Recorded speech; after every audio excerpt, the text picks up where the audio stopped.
Notre pays, c'est quand même un super pays, chargé d'histoire.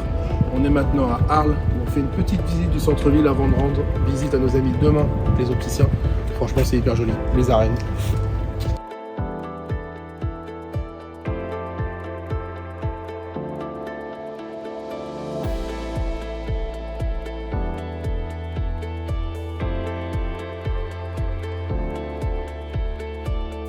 Nous voici arrivés à Arles, où je vais à la rencontre d'Emmanuel Catonnet du magasin Manunette. Je vous laisse me suivre, il est juste là.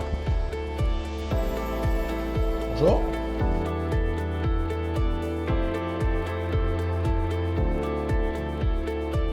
Bonjour Emmanuel, merci de nous recevoir ici à Arles. Du coup, l'idée c'est de faire un petit point sur ta vision du métier, comment tu exerces ton métier aujourd'hui.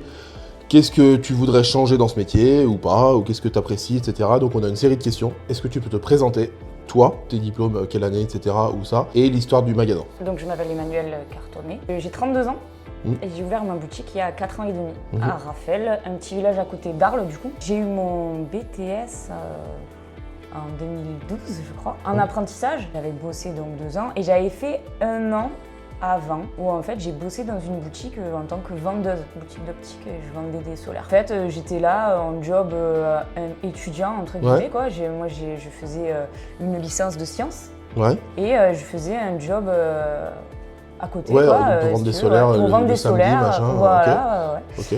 Et ça m'a trop plu quoi. Ok, cool. Donc j'ai dit, je me suis renseignée, j'ai arrêté la licence et j'ai fait le BTS opticien. Ok, voilà. et qu'est-ce qui t'a plu en fait quand tu connaissais pas le métier comme ça? Quand j'avais quoi, 19 ans. Ouais. Là, c'était le truc de vendre des lunettes de Bah soleil, ouais, la classe quoi. C'était sympa quoi, Bah c'était ouais, classe. ouais, bien sûr. Il y avait des belles marques et tout. Ouais. Voilà, à la base, c'est ça qui m'a plu. Et après, quand je me suis un petit peu renseignée, quand j'ai commencé à connaître un peu le métier, je me suis dit, en fait, c'est exactement les études que je fais quoi. Et là, je me suis dit, allez, c'est parti. C'est fait pour moi. Et en fait, le BTS m'a trop plu. J'ai eu des super notes alors que j'étais excellent. pas forcément une bonne élève. Ouais, mais sauf que la voix elle te plaisait et du coup ça. Et l'apprentissage surtout. Et tu l'as fait chez qui l'apprentissage? Je suis restée dans ce magasin. Ah ok, du coup ils t'ont pris comme ça. On te prend. Ah ouais, excellent. Carrément. Ok, excellent. Donc j'ai fait mon apprentissage dans cette boutique-là, c'était une petite boutique familiale. Ouais. Du coup j'ai eu mon BTS au la main quoi. Après ils m'ont gardé 1 an. Après j'ai voulu un peu changer parce que Arles, petite ville, je me suis dit bon allez, je suis partie sur Nîmes un peu plus grand. D'accord, ok. Centre-ville, boutique créateur. Donc là pas d'enseigne. Ouais. Pas de tiers payant, pas de... À l'ancienne. À l'ancienne. Ouais, ok. Ouais, donc là j'ai vu une autre facette du métier pendant 4 ans. Okay. Et là je me suis dit, je pourrais pas trouver mieux. Je m'entendais tellement bien avec mes patrons, à Nîmes et tout. Vous étiez un petit magasin? Ils avaient 2 boutiques, 2 petites boutiques. Ok. En tout on était 8 avec les apprentis, Ouais, tout ça, ok. 9, quoi. Avec la petite et tout, je me suis dit, bon allez, c'est le moment, je vais ouvrir ma boutique. Okay. Donc ici j'ai attendu qu'il y ait le local. Je voulais exactement cet emplacement. Ah ouais, il y avait quoi ici avant? Il y avait une autre école. Et quand j'étais petite, c'était une mercerie. Donc tu vois, ils vendaient... C'est ta Madeleine de Proust, ça te rappelle ton enfance ici? Ouais. Ok, c'est courageux de s'installer dans un petit village comme ça. Ton point fort, c'est vraiment que tu es né ici. Ouais, et que je connais tout le monde. Et du coup, tout le monde, tu connais tout le monde te connaît, et ça, c'est un vrai point fort. C'est ça. Donc c'est vraiment une clientèle de proximité et un lien de confiance qui se fait entre... Faut savoir que c'est un village qui est vieillissant aussi. Il y a beaucoup de retraités, de personnes âgées, et en fait, ils aiment la proximité. Bah oui. Et boule de neige, maintenant j'ai beaucoup d'enfants, parce qu'il y a quand même 2 écoles. Ouais.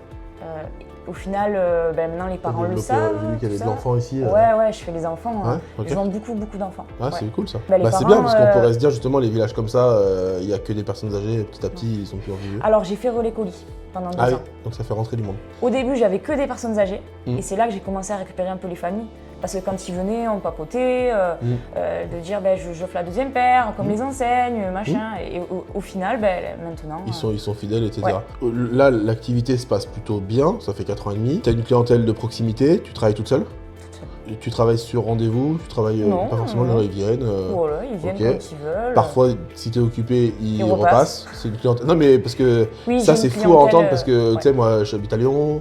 Mecs de Paris, ils entendent ça, ils se disent ouais, c'est le mec qui se barre, il va en face, tu vois. Histoire de donner un ordre d'idée, ton taux de validation de devis il est proche de 100% quoi. Ah oui, j'ai quasiment pas de devis en fait. Ouais, mais ça c'est... Et ceux qui viennent en me disant on va demander un devis, c'est parce qu'ils me connaissent pas. Ouais. Et après ils disent oui mais en fait c'est mon voisin machin et tu parles et en fait au final tu connais quelqu'un qui connaît quelqu'un. Ouais. À la fin je dis bon voilà votre devis.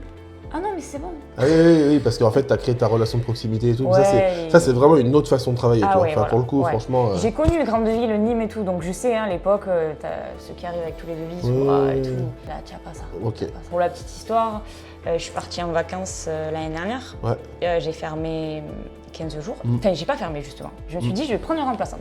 Ah oui?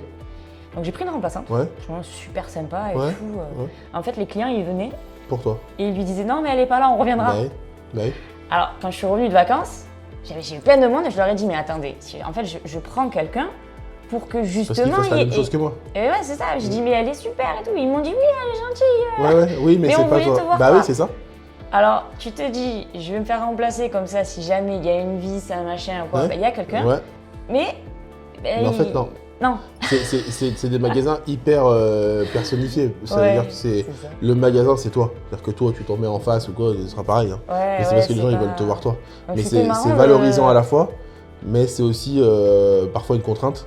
Ouais. Parce que du coup, bah, tu sais que si tu pars, c'est pas pareil. Du coup, là, j'ai prévu donc, de reprendre des vacances. Ouais. Je vais la faire revenir. Parce que c'est quand même, tu C'est vois, un service si tu au pètes quotidien. un truc ou Bien quoi, sûr, voilà, il faut voilà, mais tu sais que tu ne feras pas le service. même chiffre et c'est pas de sa faute, mais c'est vraiment parce que c'est toi qui incarne le magasin. Quoi. Donc tu vois, je me dis, à la limite, tu vois, embaucher quelqu'un, le plan, ça serait d'embaucher quelqu'un du village. Bah oui, on va prendre un peu de hauteur et on va parler du marché de l'optique en général. Ce que tu observes là, de chez toi, des médias, de Silmo, de tout ça. C'est quoi ta vision du marché de l'optique? Quels sont le ou les points forts et le ou les points faibles? Si demain, justement, la petite que tu as embauchée, elle veut faire un BTS, tu lui dirais quoi? Ouais, le marché de l'optique, c'est bien parce que... Ou c'est chiant parce que... Moi, je lui dirais c'est top. C'est top parce que on est professionnel de santé. On peut le voir. Sur Internet, ça se développe pas du tout. Enfin, je pense. Voilà, pour moi. C'est ton avis. On est vraiment dans le commerce de proximité. Les gens ont besoin de nous, de toute manière. Et on voit les études, ça sera de pire en pire. Ils sont plutôt pessimistes sur la myopie, tout ça. Donc moi je dis, voilà, il y a une perspective impressionnante, je pense, pour nous. Et il faut savoir, moi par exemple dans ma promo, on était 16. Aujourd'hui, je crois qu'on n'est plus que 6 opticiens. Il y en a beaucoup qui se découragent parce qu'ils ne veulent pas bosser les samedis, parce qu'ils ne veulent pas bosser les jours fériés. Si tu t'accroches, que tu aimes le métier et tout, regarde, moi aujourd'hui, je ferme les jours fériés. Je ne travaille pas le samedi après-midi. Donc j'ai samedi après-midi, dimanche, lundi. Tu t'accroches, tu peux y arriver, quoi. Ouais. Tu t'entoures et tu bosses. Donc non, moi je dirais que c'est top. Moi je me régale, les clients, ils viennent là, ils attendent un conseil. Si tu es souriant, commerçant, voilà, faut être commerçant. Bah oui, il faudra le savoir. Et par contre, non. Je trouve, pour moi, il y a vraiment de la perspective. Okay. Il y a du boulot. Je pense que tu fais cette formation-là, tu sais que tu auras du taf. Et en plus que tu seras potentiellement plutôt bien payé, quoi. Voilà. Non mais ça, il faut le dire parce qu'au plus métiers, il y aura cette demande, au plus seront obligés de payer. Bah oui. Donc, tu seras bien payé, tu auras du boulot, tu pourras bouger. Parce que celui qui veut, tu as ton compagnon qui bouge. Moi, je sais que j'ai une copine qui a dû bouger. Pas de souci, elle a trouvé du boulot ailleurs. Tu en trouveras partout du boulot. Bah bien sûr. Donc, ça, c'est un vrai point fort et je pense qu'il faut vraiment le dire. Et déjà, ça fait plaisir d'avoir quelqu'un qui a le sourire et qui est positif parce que tu sais, des fois, tu rencontres des gens qui sont jamais contents. Et là, l'idée, c'est de donner quand même envie aux gens de connaître notre métier, aux clients d'apprécier notre métier et potentiellement aux gens de faire ce métier, tu vois. Et un point négatif? Le point négatif pour moi, c'est qu'on est assez bridé, je pense, au niveau des examens de vue, au niveau de ce qu'on a le droit de faire, au niveau des remboursements, des mutuelles. Là, c'est vraiment le point négatif, ils essaient de nous brider à fond. J'ai un peu peur de ça. Moi, j'étais pour le déremboursement de la Sécu. Qu'on soit libre de faire les tarifs qu'on veut. Comme beaucoup de gens qu'on a interviewés d'ailleurs. Ouais, là, voilà, pour moi, c'est le gros point négatif. Il faudrait libérer le marché, quoi. Ouais, les remboursements différenciés. Ouais. Moi, je vois à côté, j'ai des grosses usines. Il y a Foss, tout ça, voilà, il y a des grosses usines, vraiment. Le problème, c'est qu'ils viennent chez moi, ils ont 200 €. Ils vont dans un opticien conventionné, ils ont 600 €. Ah ouais, abusé. Donc je suis pas compétitive là, mais je leur dis en plus, moi à mes clients, je leur dis écoutez, ça je le sais je vois la mutuelle, je dis je vaux pas le coup. Bah oui. Voilà, je leur dis direct. En plus ils rigolent parce qu'ils me disent c'est sympa de nous le dire. Bah oui. Mais je dis oui, je vous le dis parce que ça sert à rien, je suis pas là non plus pour. Mais c'est dingue. Voilà. Mais du coup derrière ils reviennent quand même acheter une petite solaire, tu vois. Histoire de. Voilà, ouais. Et garder le truc. C'est quelqu'un aussi qu'un jour il va changer de taf, il aura peut-être notre mutuelle. Ou un jour sa mutuelle sera ouverte. Il faut pas, voilà. Mais voilà, pour moi c'est le gros point négatif, c'est tous ces cartes blanches, Malakoff, voilà. Est-ce que tu rencontres actuellement des difficultés? Non, j'ai pas de difficultés là aujourd'hui. C'est bien. T'as pas de problème de recrutement parce que tu recrutes pas? Ouais. Parce que je t'avoue que c'est quand même un point noir dans toute la France. On parlait tout à l'heure. Hein, mais voilà, c'est ça. Est-ce que tu as mis en place des choses innovantes ces dernières années? Pas spécialement, non. Tu travailles de manière classique. Tu fais des montages? Ouais, je fais tous mes montages. Ok. Ouais. Ok. J'ai une vieille capa là, elle déboîte tout. Ok, parfait. Ah mais c'est bien, c'est bien. Non mais ok, mais c'est bien. Mais moi je comprends. Ok. Parce que tu sais, t'as beaucoup de magasins qui travaillent en télédébordage. Ah ouais, non. Mais En fait, toi, j'aime. T'aimes le métier, t'aimes le côté manuel du métier. Ouais, Ok. ouais. Ça me plaît, donc non, je fais tout ici. Tu t'as vu, j'ai le temps. Ouais, mais c'est cool. Donc ça serait dommage de payer ce service alors que j'ai le temps de le faire. Comment on peut être un bon opticien? C'est quoi les bonnes pratiques de l'opticien? C'est être à l'écoute. Ouais. Pour moi, l'opticien, il s'adapte au client. Ouais, bah ouais. Pour moi, c'est vraiment, t'es à l'écoute, tu seras un bon opticien. Ok, voilà. Donc une bonne étude des besoins. Voilà, c'est le plus important. Tu prends l'info parce que, bon j'en fais pas, mais même si tu fais un devis, il faut prendre l'info, il faut savoir les budgets parce que tu as différents clients, tu en as peut-être un qui a les moyens mais qui n'a pas forcément envie de les mettre dans ses lunettes. Bah oui, ou à l'inverse. Tu as celui qui n'a pas trop les moyens mais pour lui c'est hyper important les lunettes. Donc voilà, pour être un bon opticien, tu es à l'écoute du client. Ok, je suis 100% d'accord avec toi. Est-ce que tu as un avis sur la formation aujourd'hui? La formation, le BTS, le BP, le machin?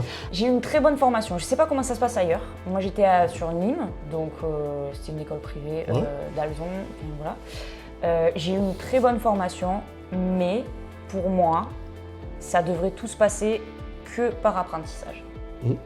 Parce qu'après, j'ai eu des apprentis et j'ai eu des gens stagiaires. L'apprenti, tu vois la diff. Il est dégourdi. Bah oui. Voilà. T'as tout dit. Pour moi, la formation, elle ne devrait pas être en formation continue. Pour moi, ça devrait être que de l'apprentissage. Parce que, est-ce qu'on peut se dire que la formation qu'on fait en théorie à l'école, apprenti ou pas, elle n'est pas en adéquation avec le magasin? Parce que la vérité, c'est qu'ils n'apprennent pas la vente, ils n'apprennent pas les tiers payants, ils n'apprennent pas les objections. Et du coup, tu apprends à tracer des rayons. Enfin, moi, je dis souvent ça. Ils apprennent pas le côté social aussi? Bah oui, c'est ça. Donc non, pour moi... Savoir-être. Ouais, c'est ça. Un bon opticien, il a été formé en apprentissage. Ok. Demain, tu es nommé ministre de la Santé. Imaginons. Tu dois faire une réforme pour l'optique. Quelle est ta réforme numéro 1, ou en tout cas la plus importante? Si j'ai tout pouvoir sur l'optique, moi, je fais le déremboursement. De la Sécu? Ouais. Ouverture des tarifs et suppression des codes LPP. Suppression des codes LPP, donc remboursement que par les mutuelles, et suppression des remboursements différenciés. Ouais. C'est ce que tu me disais. Moi, c'est le truc, voilà, moi, c'est vraiment, j'ouvre l'optique, quoi. Ok. Au niveau des remboursements, hein, voilà. Après, au niveau des... Alors, je pense qu'il y en a qui sont embêtés au niveau des prescriptions. Moi, je ne le suis pas, parce qu'ici, sur Arles, on a un délai d'environ 3 jours pour avoir un rendez-vous. Voilà. J'ai, en 1 an, un point vision et un Opta Center qui s'est ouvert. Dans la ville. Ah ouais, donc t'as zéro problème de... Zéro problème. J'ai quoi que ce soit, je dis prenez rendez-vous sur Doctolib. Demain, ils ont rendez-vous. Ouais, et donc t'es sûr de qui revient? Il revient. Ok. Ton point de vue sur les réseaux fermés, les réseaux de soir? Moi, je suis totalement contre, je trouve que c'est pas normal. Ça sert à rien. Même par rapport à l'utilisateur, je trouve que pour lui, c'est aussi une vision bornée parce que tu peux pas choisir la qualité de verre que tu souhaites vraiment, puisqu'en fait, c'est ta mutuelle qui te l'impose. Donc, t'as aucun réseau? Non. Même carte blanche? Non. Est-ce que tu comprends qu'on puisse signer un réseau? Non. Ok, pourquoi? Parce que c'est brader ton métier, quoi. Ok. Parce que faire un prix, ok, mais il faut penser le temps que tu as passé dessus, le temps que tu as passé avec la mutuelle, le temps que tu as passé avec la sécu, le temps que tu as passé à faire ton montage, le temps que tu as passé à commander les verres. Alors, ok, tu baisses ton prix, mais en fait, tu baisses ta qualité de travail. Tu te vends, quoi. Enfin, pour moi, c'est ça. Donc, je comprends pas. Après, je conçois qu'il y ait des grandes enseignes qui soient obligées de le faire. Et aujourd'hui, est-ce qu'on peut dire que sans réseau, la vie se passe plutôt bien? Plutôt très bien. Non, mais c'est important de l'entendre, tu vois. Non, t'as pas de soucis. Alors, quand même, j'ai via Médis, tu vois. Ouais, oui, mais t'as pas signé un réseau, tu fais ton tiers payant. Voilà, donc certaines mutuelles, je peux pas le faire, tu vois. Oui. Les gens comprennent, machin. Mais oui, ils me disent, je leur fais faire un chèque. Oui. Et je dis, quand c'est remboursé, vous m'envoyez un message. Mais ça, tu vois, par exemple, dans les grandes villes. Tu peux pas. Bah non. Comment tu vois l'optique dans 10 ans? Je parle du marché global. Dans 10 ans, ça se passera comment? Est-ce qu'il y aura toujours le même nombre de magasins? Est-ce qu'il y aura une façon différente de travailler? Est-ce que certaines enseignes n'existeront plus, tu vois? Enfin, comment tu vois l'optique dans 10 ans, en général? Alors, moi, je suis plutôt pessimiste quand même. Ouais. Moi, je vois les gros centres comme les Opta Center et où il y aura des opticiens en fait à l'intérieur. Ok. Et en fait, tu sortiras de là, ils t'auront déjà vendu la monture et les verres, quoi. Ah ouais. J'ai un peu peur de ça. Énorme. Personne nous a dit ça.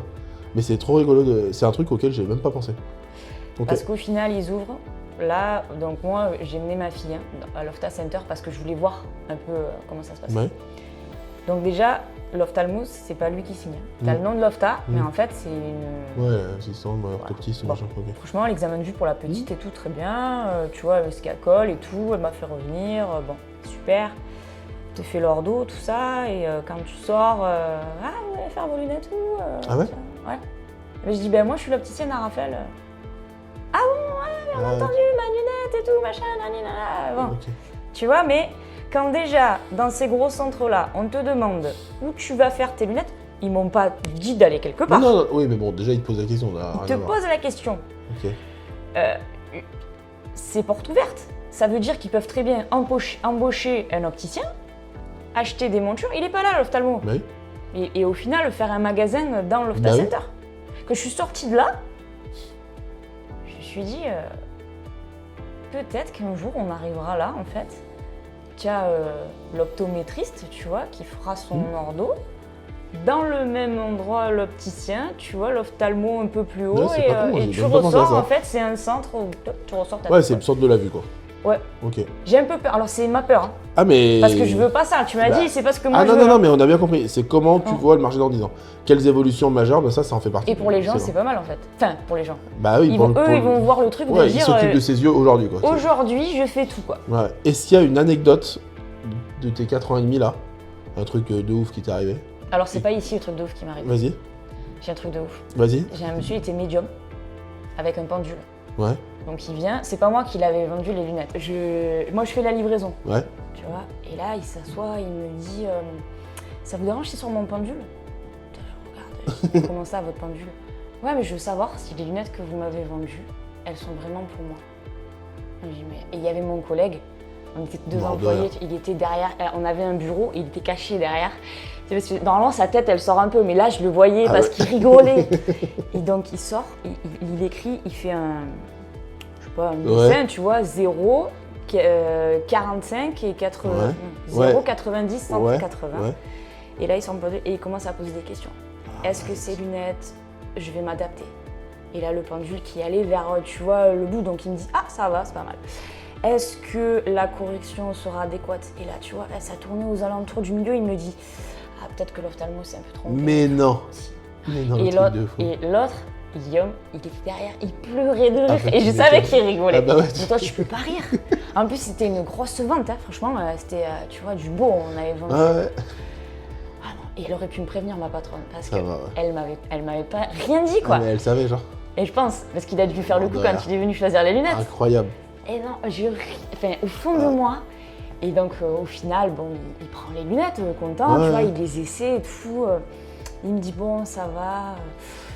Bon, je repasserai quand même parce que mon pendule n'était pas trop, tu vois. Ah ouais, il est parti. Incroyable. Ah, il est parti, on a rigolé pendant toute l'après-midi. Tu te rappelleras toute ta vie de ça. Toute ma vie, je m'en rappellerai de ça. Incroyable, excellent. Donc c'était pas là, mais... Et puis alors, seul, je pense que tu rigoles encore moins. Mais comme on était à deux, et je savais que lui, il rigolait. Bah oui. Ah non, mais c'était trop marrant. Mais incroyable, mort de rire, exceptionnel, magnifique. Tu as jamais eu celle-là, ça. Putain, jamais eu, je pense que je l'aurais jamais. Putain. Par rapport à l'opticien d'avant, qu'est-ce qui a changé? Je parle du métier d'opticien, comment on l'exerce, etc. Si tu prends un opticien qui était dans les années 90, mettons, même si on les connaît pas, tu vois, et l'opticien aujourd'hui, qu'est-ce qui a évolué en bien comme en mal pour toi? Ce qui a évolué en bien, c'est que maintenant, il y a quand même beaucoup plus de choix au niveau des montures, au niveau des verriers. Ouais. Donc, on a un panel plus large. Okay. Et je pense que du coup, ça fait qu'aujourd'hui, on a beaucoup de qualité. On peut choisir ce qu'on veut. Un peu plus qu'à l'époque. Tu avais moins de montures, tu avais moins de verres. Du coup, je me dis que ça diversifie quand même pas mal. Ok. Tu te dis pas, j'aurais aimé être opticien en 1990, quoi? Si, parce qu'il y en avait moins, je pense qu'ils gagnaient mieux leur vie que nous. Ouais. Ah bah ça, je pense que oui. Ouais. Parce que quand j'ai commencé, Justement, ils avaient connu l'âge d'or, entre guillemets, quoi. En fait, il y avait genre 3 magasins pour toute la ville d'Arles. Bah oui. Et à la fin, quand je suis partie, il y avait 9 magasins, quoi. Ouais. Plus la même. Après, le marché, il a évolué. Enfin, il y a plus de gens qui portent des lunettes, Bien sûr. ils les renouvellent plus souvent. Mais il me disait souvent, moi j'ai connu l'âge d'or de l'optique. Bah oui, avec les Donc, mutuelles, etc., ils sont bien. Ouais. Je pense qu'ils gagnaient beaucoup mieux leur vie qu'on la gagne aujourd'hui. Ouais, Après, je pense pas qu'on fasse des choses mieux, moins bien qu'eux. Mais non, je pense pas. Ton avis ou ta vision sur les syndicats professionnels? Non, je m'y intéresse pas trop. Ouais. Pourquoi? En fait, je me suis jamais trop posé la question. Moi, je fais partie d'un groupement, le groupe All. Ouais. Quand j'ai des questions ou quoi que ce soit, c'est vrai que je les appelle eux directement. Du coup, je ne suis pas syndiquée, j'ai pas trop d'avis sur les syndicats, tout ça. Je sais que quand il y a eu les réformes, panier A, panier B, il n'y a pas trop de monde qui s'est bougé non plus. J'ai trouvé, que ce soit les syndicats ou autres, il n'y a pas quelque chose qui m'a fait dire « Ah tiens, là c'est super ». Ouais, ils sont forts, ils ont fait ça et tout, machin. Ouais, du coup, non, j'ai pas d'avis, je me suis pas trop intéressée à ça. Et j'ai pas travaillé dans des grandes enseignes non plus, où peut-être t'as un peu plus le truc. Ici dans le coin, est-ce que tu as une idée du salaire d'un étudiant qui sort de BTS, à peu près? Ben moi, quand je suis sortie, j'ai été un tout petit peu plus haut que le SMIC. Et du coup, aujourd'hui, tu as une idée de combien peut être payé un jeune qui sort du magasin? Et je dirais BTS. un poil plus aujourd'hui, quand même. Est-ce que tu as un coup de gueule à passer? Et mutuelle. Ouais, bah ouais. Non, mais on en revient. Ouais, c'est la même chose. Voilà, c'est ça, non. Oui, pour moi, le problème, c'est les mutuelles. Voilà. C'est vraiment mon gros coup de gueule, c'est les remboursements différenciés pour les petits opticiens. C'est horrible, quoi. Ouais. Ouais. Moi, quand je vois les clients, je leur dis, ben non, allez ailleurs. Ça ne devrait pas exister, quoi. Est-ce que tu as mis en place des choses pour la politique RSE? C'est responsabilité sociétale des entreprises. Ouais. Donc que ce soit l'écologie, je sais pas moi, je t'éteins ta vitrine le soir. Ouais, je fais le tri jaune, les poubelles jaunes. Le soir, c'est jamais allumé le magasin. Ouais.